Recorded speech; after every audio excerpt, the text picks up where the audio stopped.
Tu peux beau avoir la connaissance, l'intelligence, tu peux posséder certains dons, hein, certains dons. La nature peut te doter de certains talents. Mais si tu ne sais pas, si tu ne sais pas comment gérer cela, cela va te nuire. Cela va te rendre, hein, je ne sais pas, zinzin comme les gens le disent. Cela va te réduire en ridicule. Mhm. Parce que si tu as la connaissance, si tu as le savoir, et tu ne sais même pas comment monnayer cela, d'abord tu vas souffrir. Hein? Tu vas avoir les compétences, les habiletés, sans pouvoir travailler parce que tu n'arrives pas, hein, à mettre cela en valeur. Et mettre une connaissance en valeur, c'est pouvoir la transférer à d'autres personnes. Pouvoir l'exposer pour le bénéfice de d'autres personnes, sinon ça ne peut pas marcher. Sinon ça ne peut pas marcher. Tu vas souffrir, tu vas moisir, hein, et tu vas vivre dans une dépendance qui ne dit pas son nom. Hein? Parce que c'est d'autres personnes qui vont te donner à manger, et l'habitation, te vêtir. Tu dois dépendre d'autres personnes. Hein? Alors que tu n'es plus enfant, tu n'es plus sous une autorité parentale. Tu vois?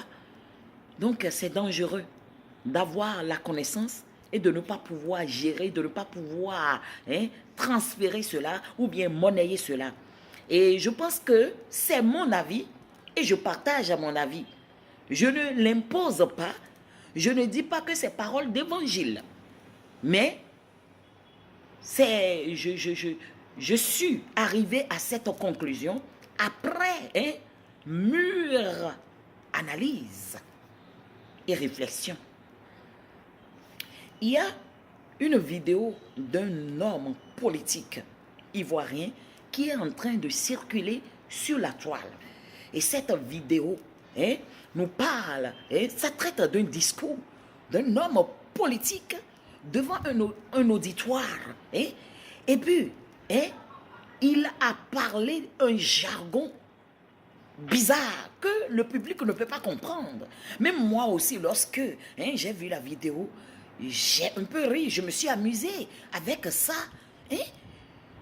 Tu parles des réalités de la vie, de la cherté, des denrées alimentaires, de la cherté, du coût de vie qui est élevé, et tu insères, tu introduis les formules mathématiques. On n'a pas besoin de ça. On n'a pas besoin de ça. Nous ne sommes pas des Pythagore. Il parle des formules mathématiques, il a utilisé des expressions mathématiques pour expliquer une petite banale réalité qu'on peut utiliser, qu'un bébé même de 6 mois peut expliquer avec de simples phrases. Sortir des polynômes, des polymères, pour expliquer la cherté de la vie. On n'a pas besoin de ça. Dit que le pétrole a pris le coût du pétrole est devenu tel parce que c'est tout. On n'a pas besoin de connaître la formule chimique du pétrole avant de comprendre pourquoi la vie coûte si cher de nos jours. Tu t'es réduit, en le faisant ainsi, tu t'es réduit en ridicule. Et de deux, tu as perdu le temps à ton auditoire, à ceux qui t'écoutaient. Et au finish, tu t'es ridiculisé. Je suis sûr que tu as des enfants. C'est honteux et humiliant pour les enfants d'apprendre tous les commentaires qui tournent autour de cette vidéo, de ces discours que tu as eu à faire.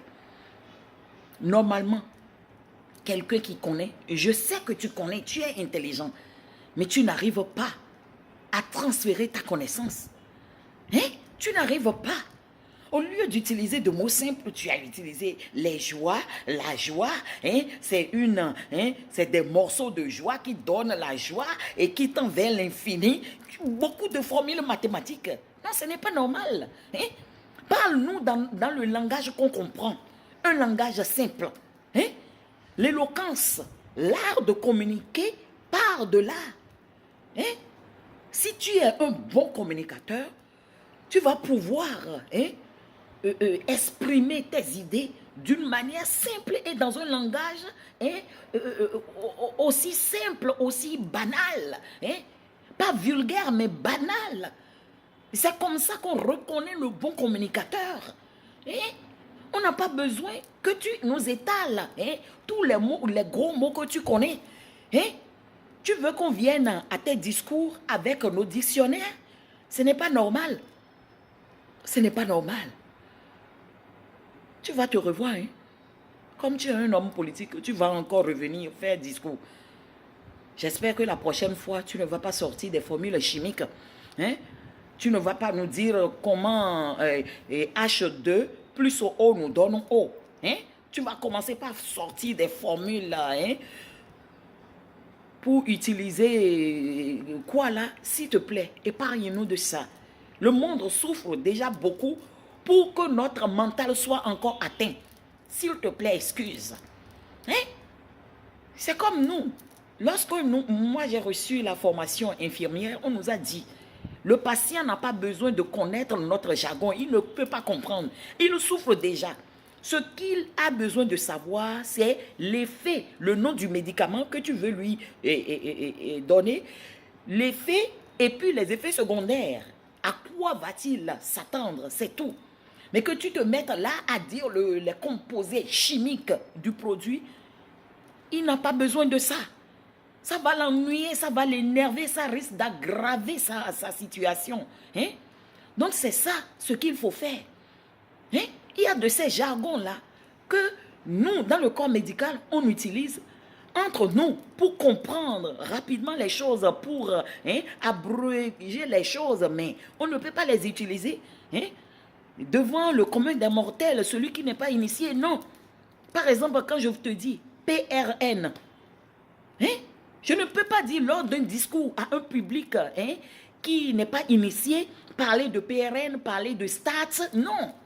PRN, c'est au besoin. Donner quelque chose au besoin. Mais si tu te mets à dire ça à l'autre, il ne va pas comprendre. Donc, ton message ne va pas passer. Il ne faut pas faire le pédant. En alignant de gros mots, on n'en a pas besoin. Cher vous, je ne suis pas en train de vous insulter, mais je suis en train de vous aider pour que la prochaine fois, vous vous respectiez. Donc, c'est de ça qu'il est question. La même chose partout. Que ça soit dans les choses de Dieu, que ça soit dans les choses de la vie, les réalités de la vie, arrêtons de nous glorifier. C'est seulement Dieu qui peut élever quelqu'un. Malgré tout ce que tu as fait, regarde ce que ça a donné. Tes enfants auront honte, ta population a honte, ta famille a honte. Alors que toi, c'est parce que tu veux montrer que tu connais. Rien de tout ça là n'a effet sur cette terre des hommes. Les hommes souffrent beaucoup et veulent vraiment quitter cette souffrance. Il ne faut pas augmenter souffrance sur souffrance pour les gens. La Bible nous dit que Dieu fait grâce à l'humble, mais il résiste à l'orgueilleux. Plusieurs utilisent cette manière de montrer qu'ils connaissent. C'est l'orgueil. Rabaisse-toi pour que Dieu t'élève. C'est ça ce que je veux passer. Bonne journée.